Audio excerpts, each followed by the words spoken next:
Hallo Leute. Hallo Leute. Hallo Manuel. Hallo Kari. Wie geht es dir? Mir geht es sehr gut. Und dir? Darf ich dich um etwas bitten? Sehr gerne. Können wir heute langsam sprechen?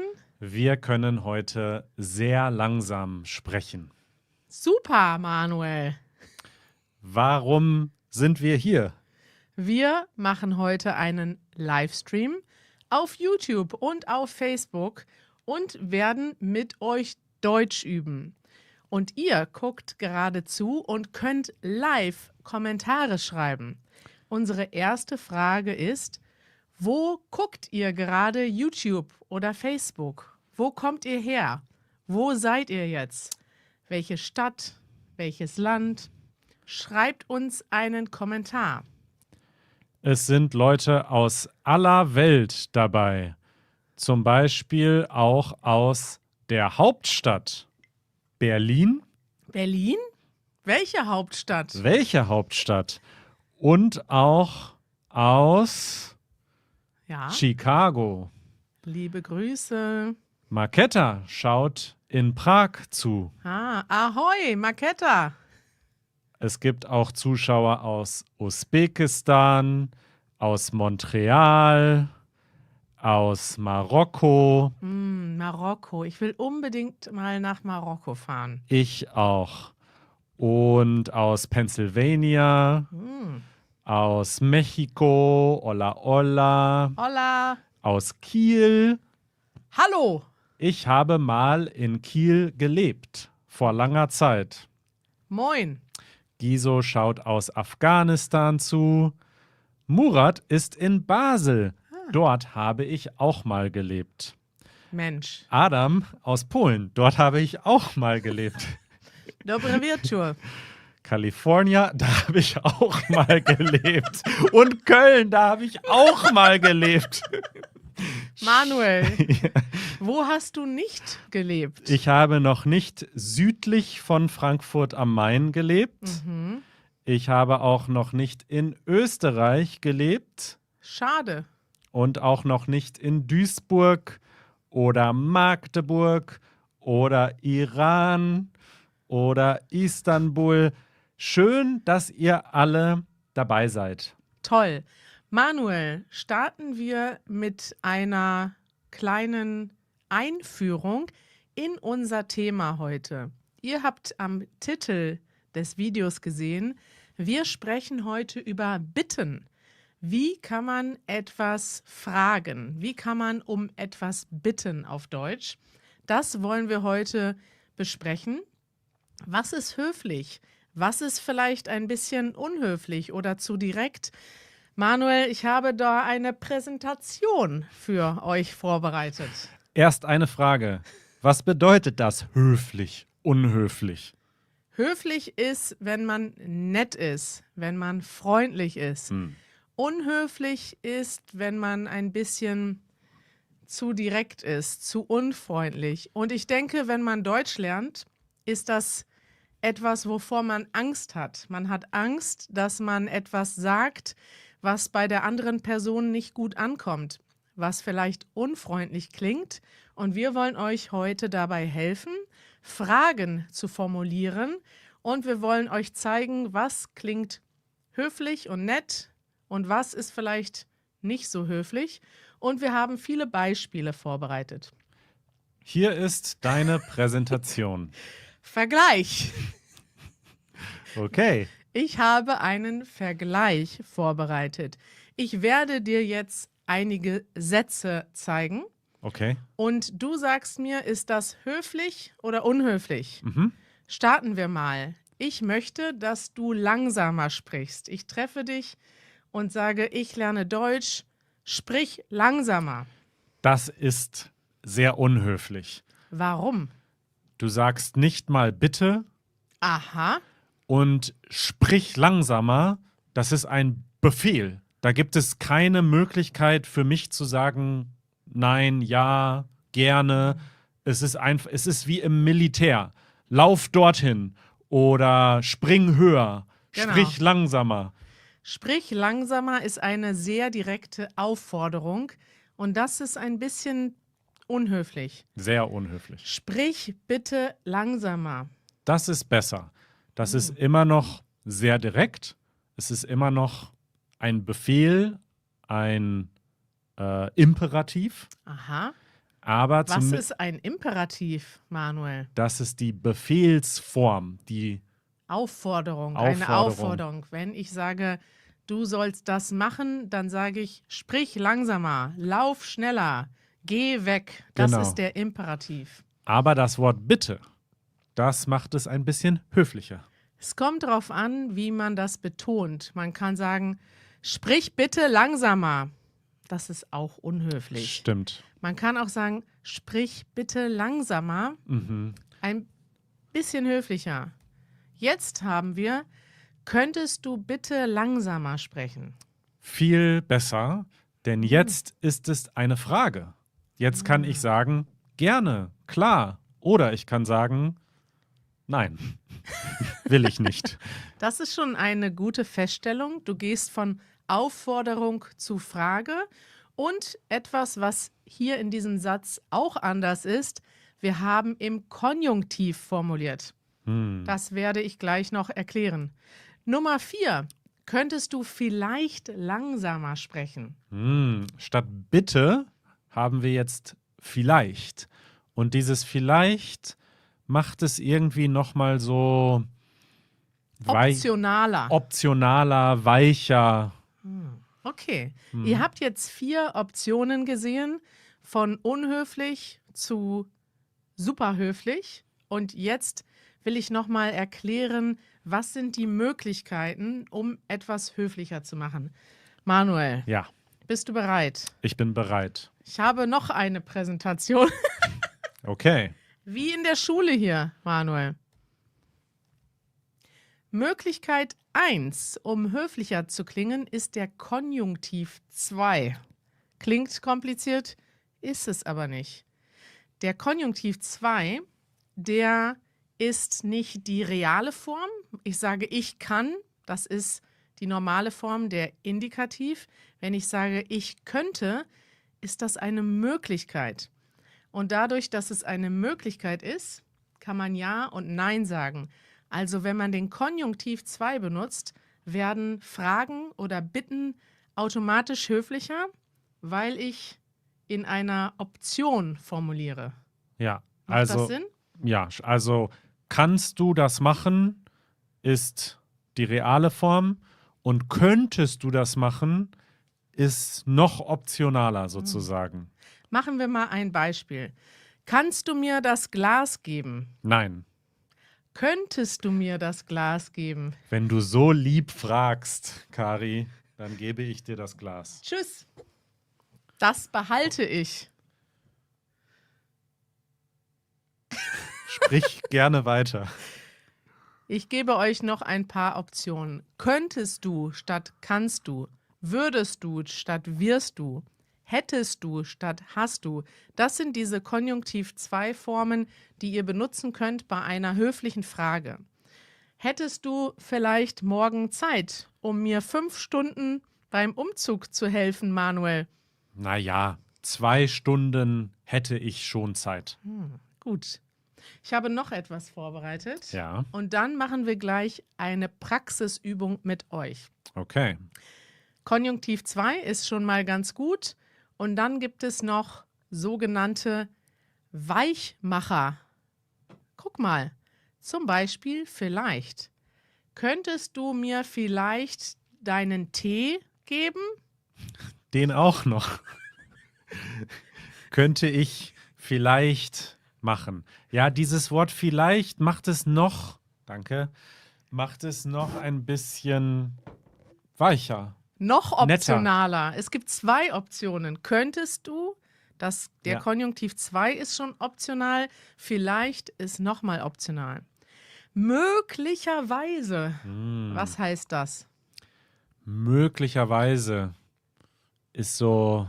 Auch wie vielleicht. Ne? Ja, ist es eine Möglichkeit, dass du das machen könntest? Möglicherweise. Eventuell. Das ist ein false friend, wie sagt man? Ein falscher Freund. Falscher Freund. Es heißt nicht, eventuell bedeutet nicht eventually, sondern es bedeutet Vielleicht. vielleicht. Auch ein ähnliches Wort. Genau, also Könntest du mir eventuell helfen morgen? genau, das bedeutet nicht eventually irgendwann. Nein, es bedeutet, könntest du mir vielleicht bitte jetzt helfen? Okay.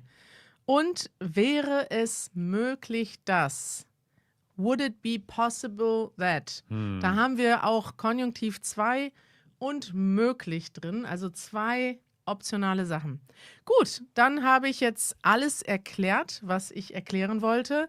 Und jetzt seid ihr dran. Wir wollen, dass ihr uns eine Frage stellt. Ihr habt eine Bitte an uns. Zum Beispiel, Manuel, trink mehr Wasser. Oder, Manuel, könntest du bitte das Wasser ächzen? Das sind 2 Sachen, die mir gerade einfallen. Ihr könnt uns jetzt Fragen schicken und wir werden dann diese Fragen korrigieren und sagen, ob sie höflich sind oder nicht. Genau, und vielleicht fallen euch auch lustige Dinge ein, die wir dann tatsächlich machen. Vielleicht, ja. Quenza fragt, könntest du mir vielleicht dein neues Buch leihen? Sehr höflich. Sehr nett. Höflich. Ja. Ja. Also wenn du so lieb fragst, dann leihe ich dir gerne mein neues Buch. Fantastisch. Gibt es noch andere Fragen? Wäre es bitte möglich, langsamer zu sprechen? Auch sehr nett. Wäre es bitte möglich? Das klingt nach etwas, was ich nicht kombinieren würde. Es Bitte. ist schon zu viel. Wäre es bitte möglich, weil bitte ist mehr in einer Aufforderung. Also wenn du irgendwo hingehst und du hast eine Aufforderung, zum Beispiel einen Kaffee bitte in einer Bäckerei, in einem Café, kann man bitte benutzen. Aber wenn man sagt, wäre es möglich, dann formuliert man in der dritten Person. Das passt nicht so gut. Also lieber, wäre es möglich, langsamer zu sprechen? Oder könntet ihr bitte langsamer sprechen? Okay. Kari, könntest du vielleicht sagen, wo du das tolle Hemd gekauft hast? Ja? Dieses? Danke. Das freut mich. Michael. Dieses Hemd habe ich online in einem Online-Shop gekauft. Aha, in welchem? Wie heißt die Marke noch? Hinten gucken. Ja, guck mal. Passenger. Ja, Passenger. Okay. Da habe ich dieses tolle Hemd gekauft. Okay, wie sieht es mit dieser Bitte aus? Gib mir deine Nummer. Die ist sehr unhöflich. Sehr direkt. Das würde ich nicht sagen. Gib mir deine Nummer. Da würde wahrscheinlich niemand antworten, ja. Wahrscheinlich was würden die Leute sagen? Also so schon mal gar nicht. Oder vielleicht gibt es direkt eine Ohrfeige. Genau. Also du könntest vielleicht sagen, Entschuldigung, Ja, wie würdest du das fragen, Manuel? Entschuldigung, möchtest du Nummern austauschen? Möchtest du mir deine Nummer geben oder darf ich dir meine Nummer geben? Darf ich dir vielleicht meine Nummer geben? Das könntest du sagen, aber bitte nicht, gib mir deine Nummer. Ist das eine Flirtanleitung, Manuel? Yes. Von dir? Manuels Hacks. Genau. Wie kriegt man eine Nummer? Wann gibt seine Nummer? Genau. Wie wäre es mit... Oh, wir haben jetzt sehr viele Vorschläge hier. Oh, da sind auch einige freche Sachen dabei. Ja? Könnten Sie bitte Ihre Klappe halten? Das ist schon frech, wenn nicht sogar unhöflich. Die Klappe halten. Was ist das für ein Ausdruck? Die Klappe halten ist ruhig sein, nichts mehr sagen. Grammatikalisch ist es freundlich. Könnten Sie bitte ist erstmal freundlich. Der erste Teil ist freundlich. Der zweite Teil ist sehr unfreundlich. Die Klappe halten ist ein umgangssprachlicher Ausdruck. Klappe ist dann eigentlich das, eine Klappe. Und wenn ich sage, kannst du bitte die Klappe halten, ist das would you please shut up auf Englisch. Nee, nicht sagen. Wie sieht es hiermit aus? Wollten Sie die Tür zumachen? Wollten ist die Vergangenheitsform von wollen und das passt nicht, weil das ist in der Vergangenheit. Du kannst sagen, würden Sie bitte die Tür zumachen? Oder, wenn es informell ist, würdest du bitte die Tür zumachen?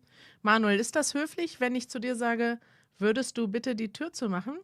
Genau, oder realistischer, das sagst du sehr oft, Manuel, kannst du bitte das Fenster zumachen? Es ist kalt. Das sage ich sehr oft. Warum sage ich dann kannst du und nicht könntest du? Weil wir sehr direkt miteinander kommunizieren mittlerweile. Wir müssen nicht überhöflich sein. Richtig. Ah. Kari, es gibt auch ein paar Fragen auf der Metaebene. Okay. Wie schaut es hiermit aus? Was ist der Unterschied zwischen gern und gerne?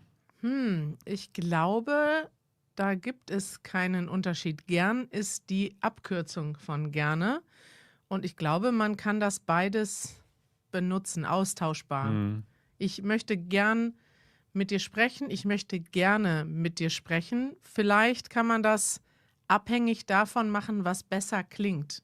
Manchmal die Länge der Silben kann man manchmal abhängig machen davon, was besser klingt. Und man kann das auch benutzen als Antwort. Wenn du sagst, könntest du bitte das Fenster schließen, dann kann ich sagen, gern. Das ist freundlicher als ja. Gern. Ich mache das gerne. Ingrid schreibt, lieber nicht duzen. Stimmt das? Wenn man freundlich sein will, soll man dann alle Menschen siezen? Das ist eine sehr wichtige Sache. Das habe ich schon oft gesehen bei Freunden, die aus dem Ausland kommen und nicht muttersprachlich Deutsch sprechen, dass man das vertauscht. Und das kann sehr unhöflich sein in Deutschland, wenn man Menschen duzt.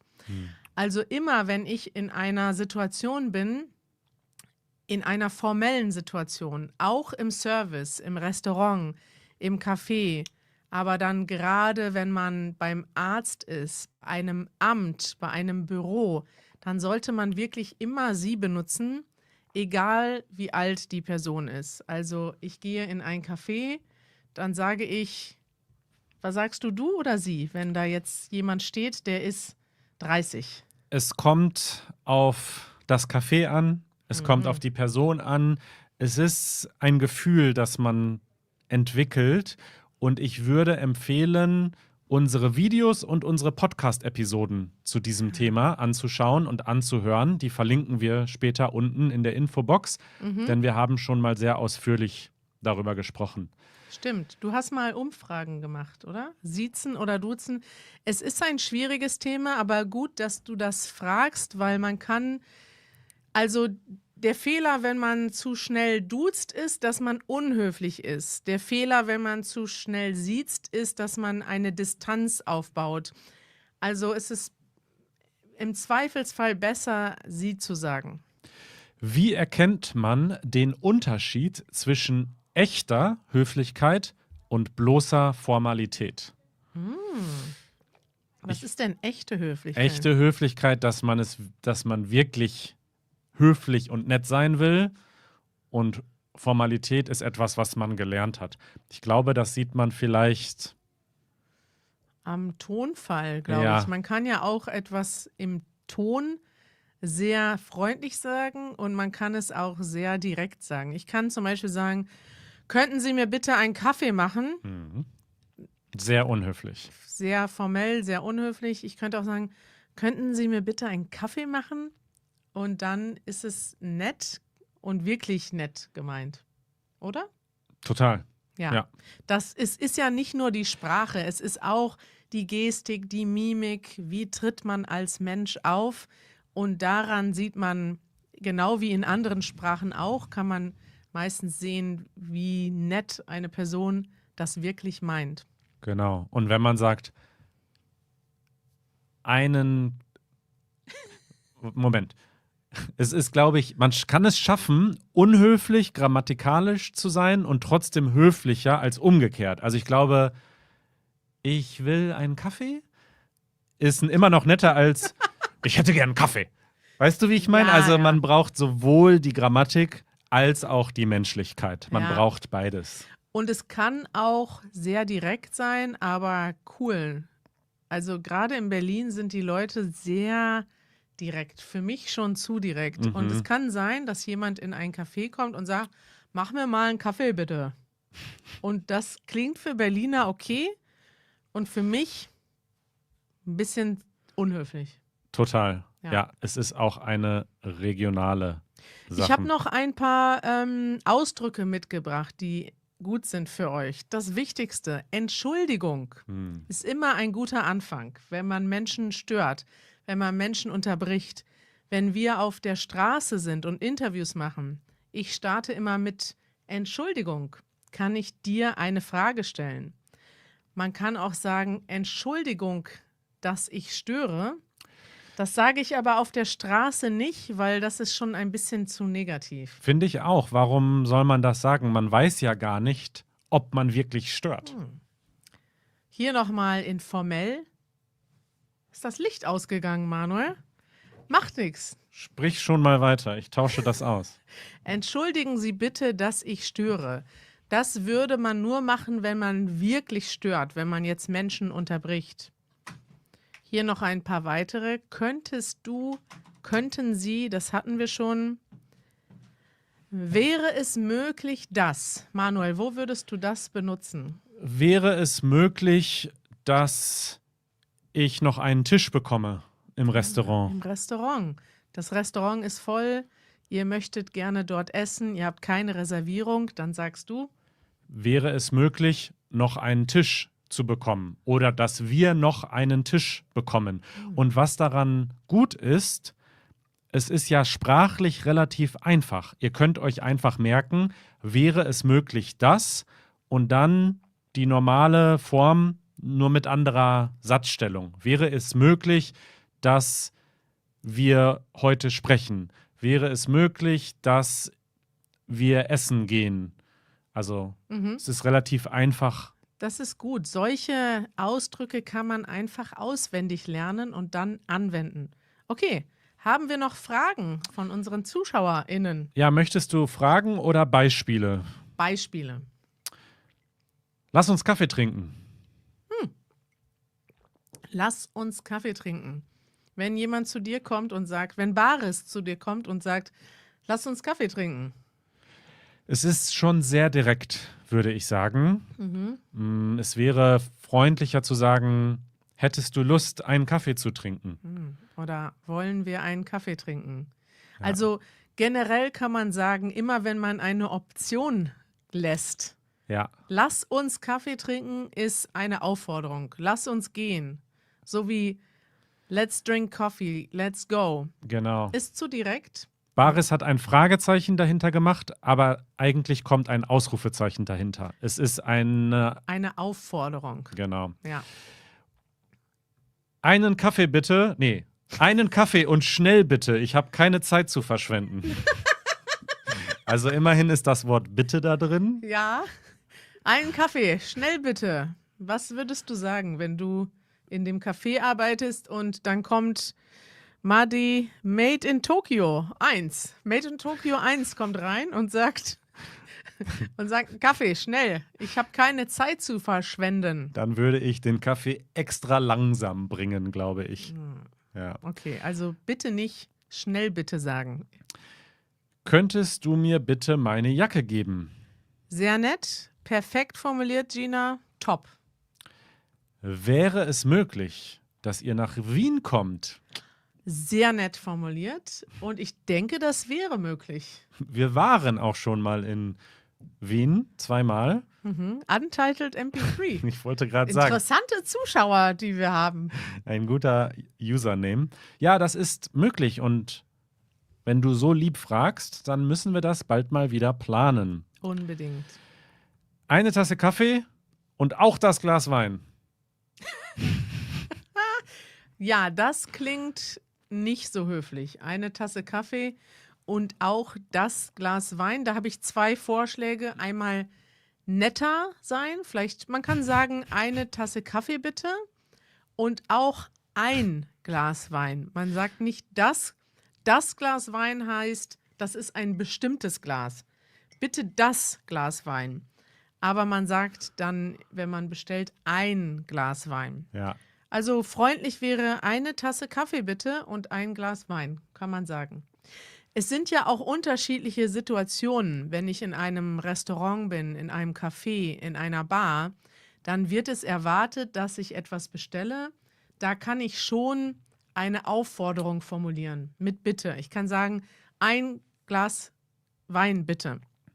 Aber wenn ich jetzt von einem Freund etwas möchte oder von einem Fremden auf der Straße, da würde ich keine Aufforderung formulieren, sondern eine Frage, am besten mit der Option Nein zu sagen. Und je frecher die Frage ist, desto mehr Optionen gibt man. Dann sagen, Entschuldigung, könnten Sie mir vielleicht kurz helfen? Ja, ich gebe nochmal ein negatives und ein positives Beispiel. Gut. Könnt ihr jetzt raten, ist das gute oder das schlechte Beispiel? Ich will Kaffee! Ja, so wirst du keinen Kaffee bekommen in keinem Restaurant oder Café. Das ist sehr unhöflich. Aber wie wäre es, wenn wir einen Kaffee trinken? Klingt nett. Klingt sehr freundlich. Manuel, wie wäre es, wenn wir einen Kaffee trinken? Sehr gerne, Kari. Und ich habe noch mal ein, zwei Fragen zu diesem Thema. Sind Deutsche verärgert, wenn man die Sprache nicht gut beherrscht und nicht besonders höflich spricht? Also was passiert, wenn das noch nicht so funktioniert und man dann doch mal sagt, ich will einen Kaffee? Aus Versehen. Ja, also ich denke, es ist gut zu lernen, wie man das höflich sagt. Also immer siezen, bitte sagen. Aber man kann natürlich auch so etwas sagen wie, Entschuldigung, ich lerne Deutsch. Bitte. Bitte einen Kaffee. Ja. Das Wort bitte macht schon einen riesen Macht einen Unterschied und man kann auch einfach erklären, was der Hintergrund ist. Du kannst sagen, Entschuldigung, ich lerne Deutsch, ich weiß nicht, ob ich das richtig gesagt habe oder ob ich das höflich gesagt habe. Ich habe noch mal ein lustiges Beispiel. Ja. Wenn man einen Heiratsantrag macht, Ja. wenn man jemanden heiraten möchte, sollte man dann sagen, wäre es möglich, dass wir heiraten? Das ist der falsche Kontext. In dem Kontext muss man Überzeugt sein. Muss man direkter sein. Da muss man sagen, da nicht so viele Optionen geben. Weil Entschuldigung, wäre es vielleicht möglich, dass wir heiraten? Nein, da musst du schon sagen, Du bist die Liebe meines Lebens.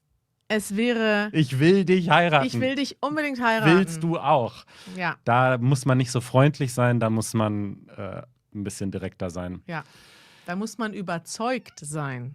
Ja, schön, Kari. Ich habe noch mehr Optionen. Hast du noch mehr Optionen? Zum Beispiel, wären Sie so freundlich, das hört man oft in einem formellen Kontext, aber kann sein in einem Café. Ich komme nicht an meine Jacke, die hängt neben dem anderen Menschen und ich sage, wären Sie so freundlich und würden mir meine Jacke geben. Oder im Zug, wenn jemand den Rucksack auf dem Sitz hat und ihr möchtet da sitzen, wären Sie so freundlich, den Rucksack wegzunehmen?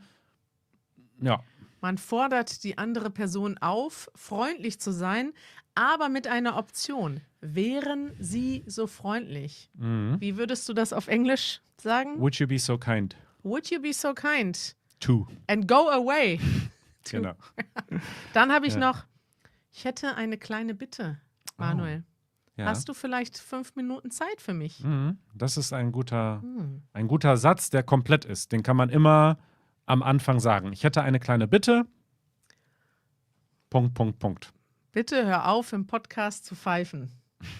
Zum Beispiel. Oder darf ich dich um einen Gefallen bitten, Manuel? Ah ja, ein Gefallen, das ist a favor.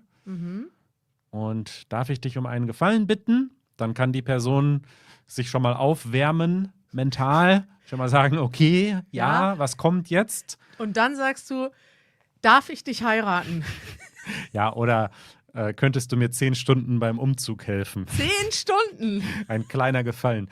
Nein, hoffentlich kommt danach etwas Kleines, nicht etwas Großes. Toll, Manuel. Haben wir noch lustige Kommentare? Jede Menge. Zum Beispiel ein guter Heiratsantrag. Möchtest du für den Rest unseres Lebens Kaffee mit mir trinken. Oh, das ist sehr schön. Romantisch. Ja, sehr romantisch, oder? Also ihr Wenn seid, man Kaffee mag. ihr, se- ihr seid sehr kreativ. Toll. Ich habe noch zum Abschluss, hast du noch ein lustiges? Nö, erzähl. Ich habe zum Abschluss auch noch, könnte eine eigene Show werden, aber wie sagt man höflich Nein?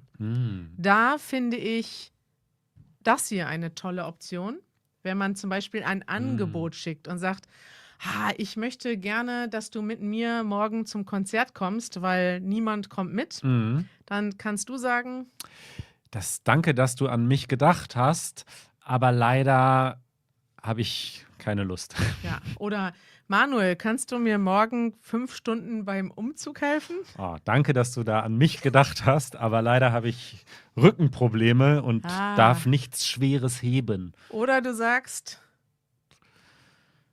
Ich würde Ihnen gerne helfen, aber ich habe morgen einen wichtigen Termin. Ja. also ich mache Interviews für Easy German und sage, Entschuldigung, darf ich Ihnen eine Frage stellen? Ich würde Ihnen gerne helfen, aber ich bin in der Mittagspause. Ich habe keine Zeit. Okay, Entschuldigung, kein Problem. Tschüss. Ja, das ist So, gut. so machen wir das immer. Okay, Manuel, jetzt haben wir gelernt, wie man höflich fragt und höflich Nein sagt. Toll. Ich habe noch für dich eine Frage. Ja. Und für euch. Würdet ihr bitte alle ein Mitglied von Easy German werden? War das jetzt wirklich höflich? Könntet ihr uns bitte finanziell unterstützen? Könntet ihr euch möglicherweise vorstellen, ein Mitglied von Easy German zu werden? Das würde uns sehr freuen und euch auch, denn ihr könnt dann viel mehr machen. Ihr könnt mit uns chatten. Jeden Tag. Und ihr könntet Übungen machen, interaktive Übungen auf einer Lernplattform. Und da könnt ihr dann diese Ausdrücke von heute nochmal wiederholen und memorisieren. Wärt ihr so nett, mal auf diese Seite zu gehen, easygerman.org/membership, denn dort gibt es alle Infos. Sehr höflich, Manuel. Sehr nett. So sind wir hier bei Easy German. Es war sehr schön, dass ihr zugesehen habt. Wir freuen uns immer über eure Kommentare oder auch Vorschläge zu Themenideen. Schreibt sie gerne hier unten in die Kommentare und dann machen wir das bald wieder. Das machen wir. Tschüss, Manuel. Bis bald. Auf Wiedersehen.